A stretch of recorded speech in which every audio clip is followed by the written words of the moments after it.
Hello, my name's Chris Kurzik, and I'm the principal engineer at Athabasca Engineering Solutions, AES for short.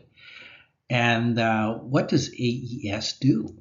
Well, first of all, we provide third party value evaluations, we provide training and certification, we provide equipment re rating. API 579 ASME FFS-1 is a key part of any asset integrity management program. In this presentation, we will go through the 2016 edition and we'll review the intent and the scope, the jurisdictional requirements, and in this case, we'll use Alberta, but we won't be going through any specific insurance requirements because I simply haven't run across that in my work, because the places I worked were self-insured. FSS applications, we'll talk about the applications for where it's applied, the limitations of use, where the restrictions are. Talk about something called expiry conditions. And these three FSS application, limitations of use, expiry conditions, they're sort of a clarification by the local authority, which is the jurisdiction. And in our case, I'm going to give Alberta, Canada as a sort of a base condition, because there's many jurisdictions. Talk about responsibilities and qualifications, and we'll wrap it up with some definitions.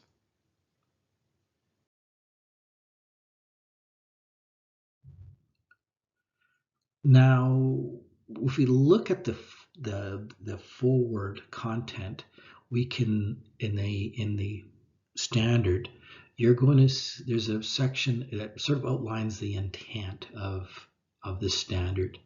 The intent is for safety, and improve safety by equipment integrity, optimizing maintenance and operation, maintain availability of equipment so that equipment doesn't go down unexpectedly, and long-term economic assessment, just determining how much life's remaining in equipment and determining the value of the plant.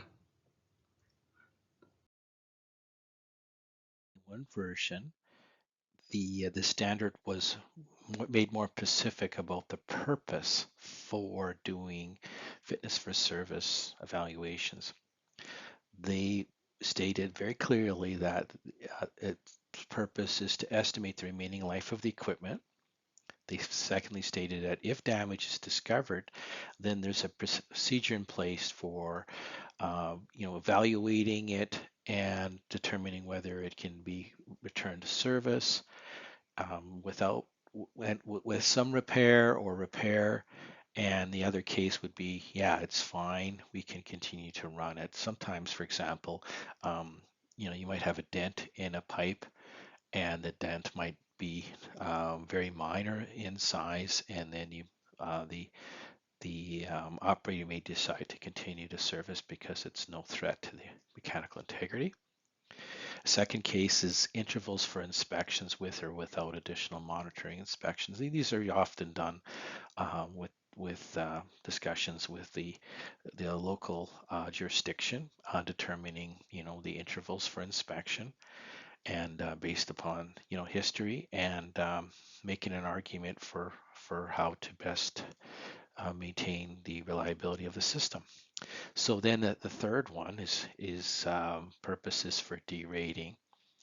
And in this case, for example, if the pressure vessel or tank or piping system has been damaged, or it sees extensive corrosion, then this is a valid strategy. Remember, years ago, we had a tank that there was damage on the roof. The roof had frozen the hatch, and it wasn't breathing properly. And at the end of the day, the roof top section was damaged. So So the operator decided that they would continue operation, but by lowering the high liquid level on the tank, therefore reducing the pressure. In table 1.1 are all the codes that are you would use in conjunction with the fitness for service evaluations. And in this video, I took them and divided them into two distinct groups to make it more clear. So you have construction codes, and then you have post-construction codes. So for example, you would use fitness for service in conjunction with the boiler pressure vessel codes. You'd use them in conjunction with the B31 piping codes. The most common one was B31.3, which is process piping, and less common would be B31.1. There we have calculations for heater tube thickness in petroleum refineries, API 530. And then we have API 620, which is the construction of large welded low pressure tanks. Um, and then we have one of the most common is API 650 welded steel storage tanks. And I alluded to earlier in this video about cases where you have storage tanks and you would use that. Now there's a parallel set of constructions codes. They're called post-construction. Some examples of post-construction codes that we're supposed to use in conjunction with API 510, that's the pressure vessel inspection code, and for re-rating and alteration. And there's one for piping as well. And there's also API 530, which is the tube thickness one, which you mentioned here earlier. And then we have 570, the piping inspection code. It's equivalent to the 510, except for, one's for pressure and one's for piping. And then we have the National Board of Inspection codes that are important in Canada. Talk about jurisdictions and elaborate more from the video that we did in 2021. I'm going to talk pretty much all on the Canadian jurisdictions, and I've picked a couple of them for examples. Be aware that compliance in local jurisdictions for pressurized components vary in Canada. There's an overall one called CSA B51, and then each province has their own specific requirements that suit their own industry and their own needs. For example, Manitoba is a very small jurisdiction in comparison with larger ones like Alberta, Ontario. And so they have, how they manage is they have bulletins, guides, and forms. In particular, they have a section called Pressure Equipment Graded Inspections, and it's called under ITS 2204. Now, if you go to Alberta, what you'll have is AB 535 requirements for alteration design registration based upon fitness for service evaluations.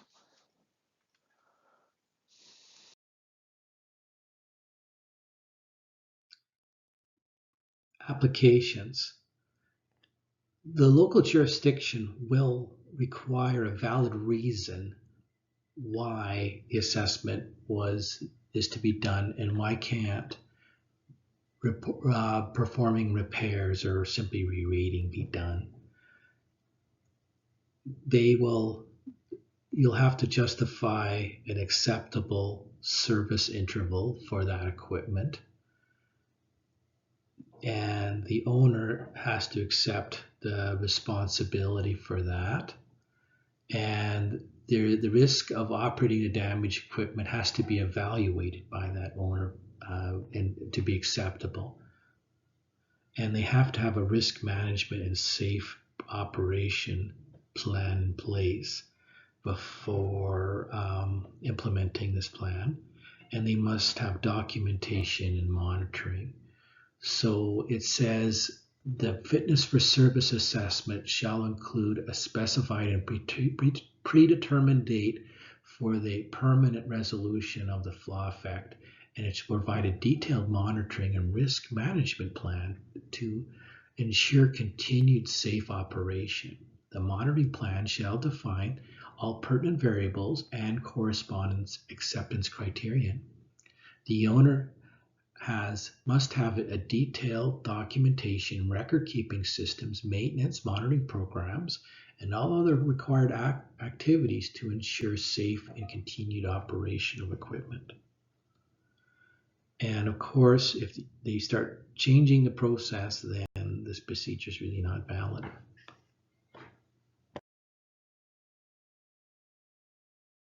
Limitations of use. The local authority will often specify exactly what the limitations for use are. For the jurisdiction of Alberta, the limitations are as follows. It's not applicable for public occupancy service. It's not applicable for pressure relief devices. New construction is not applicable. It's not applicable for operating equipment. Expiry conditions.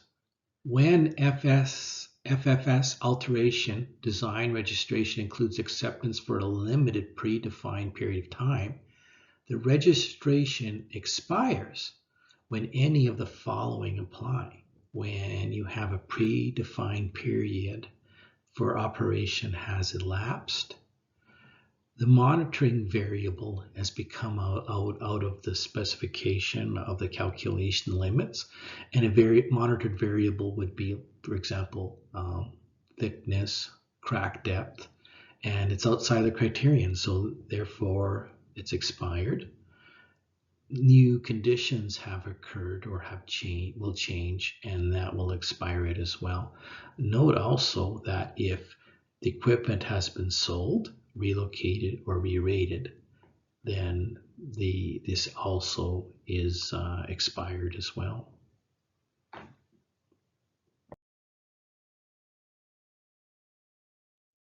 Owner responsibilities.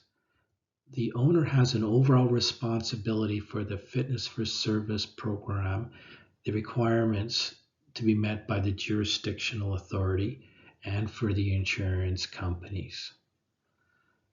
The owners have to ensure that the results of the assessment are documented, filed in appropriate manner with the records.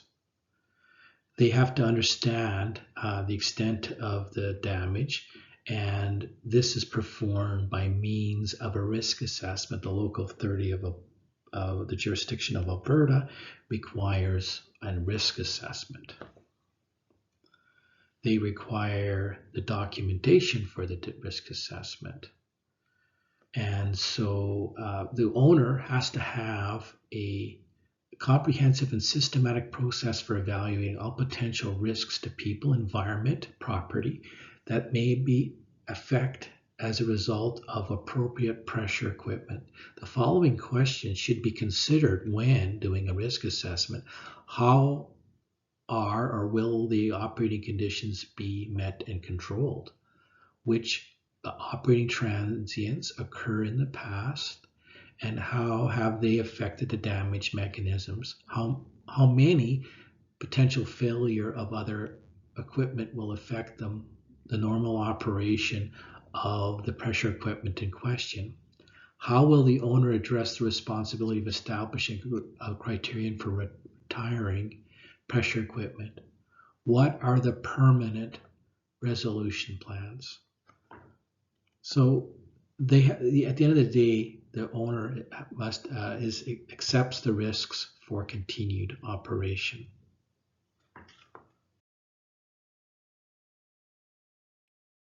Responsibilities for the inspector.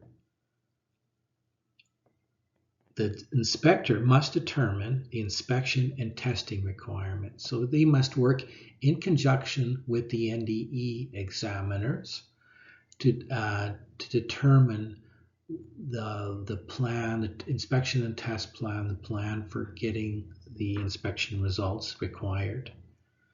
they have to ensure that they provide all the necessary data for the assessment.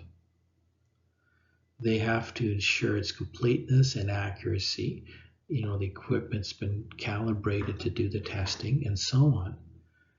And officially, they can do a level 1 assessment as determined by the owner.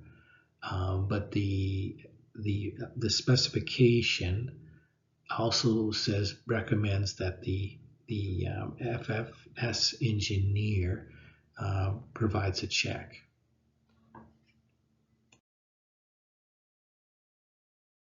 Responsibility of the engineer performing the assessment. The engineer is responsible for the assessment, documentation, and resulting recommendations. The exception is level 1 may be performed by an inspector or a non-degreed specialist, but reviewed by the engineer. And that, of course, is also up to the owner and to the jurisdiction as well at the end of the day.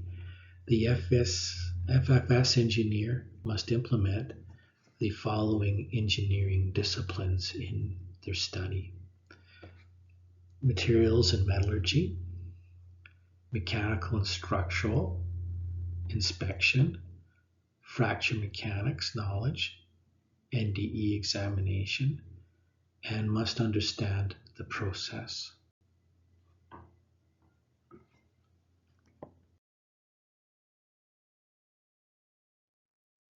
The responsibilities of the plant engineer. The engineer must be knowledgeable about the equipment the assessment's being performed. And they act typically as the owner designates, so they carry the owner responsibilities. And they may perform a level 1 and 2 assessments as per the standard. Now, the local authority has added responsibilities as per the legislation of the province or state of the jurisdiction, and their responsibilities is specify the applications and limits for the fitness for service evaluations. And they do that with the documentation that we saw earlier. They must review and approve these submissions. And of course, their mandate is always for public safety. The specification also undergoes some discussions about qualifications of the owner user. They have to understand their process. They have to understand the equipment, the specific equipment requiring the assessment. They have to understand the consequences. And they have to take responsibility for the overall plan and for the remedial actions. They have to be aware of the jurisdictional requirements and follow those. And if insurance is involved, then is what the insurance issues also.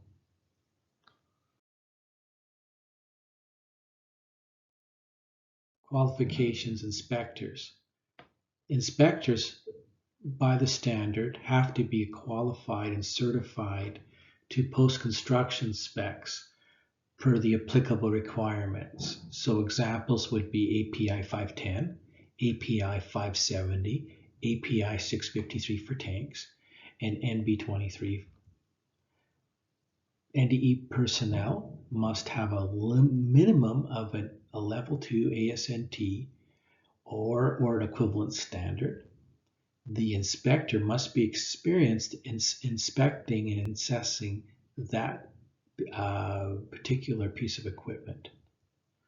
And they must be aware of the jurisdictional requirements. And there are additional jurisdictional requirements as well for inspectors.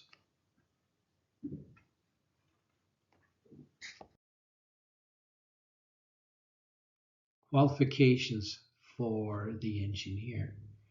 The engineer must be competent to perform the level of assessment required. It says that plainly. And as we alluded to earlier, under requirements, they must have a broad range of experience in process, the equipment pressure vessel codes and the applicable codes, and they must know fracture mechanics and failure modes, and they must know the NDE, and they must be able to pull all that together. The engineer must be registered with the jurisdiction, and the owner-user supplemental requirements have to be met. There are times when there's other requirements from the insurance company and so on.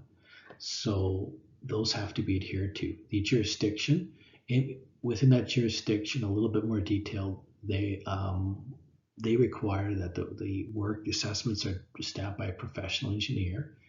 And the jurisdiction, there's the organization or the company that the engineer belongs to must be registered to do that kind of work as well. Definitions and glossaries. Part 1 gets into this discussion about definitions, important when writing reports, and they refer to an Annex I for a glossary of terms. They include things like, what is an alteration? And of course, they supplement that with what, API 510 says, a piping systems, 570, and storage tanks, API 653. And also look at the jurisdictional supplementary glossary terms as well. They, of course, jurisdiction takes precedent, and they have their own terms as well. I hope that you found this presentation useful and valuable to you. This was provided by Athabasca Engineering Solutions. We'd love to hear your feedback and your thoughts on further videos. And we'd love to hear from you. Maybe we can do some business. Please subscribe to our channel so you don't miss a thing. Take care for now.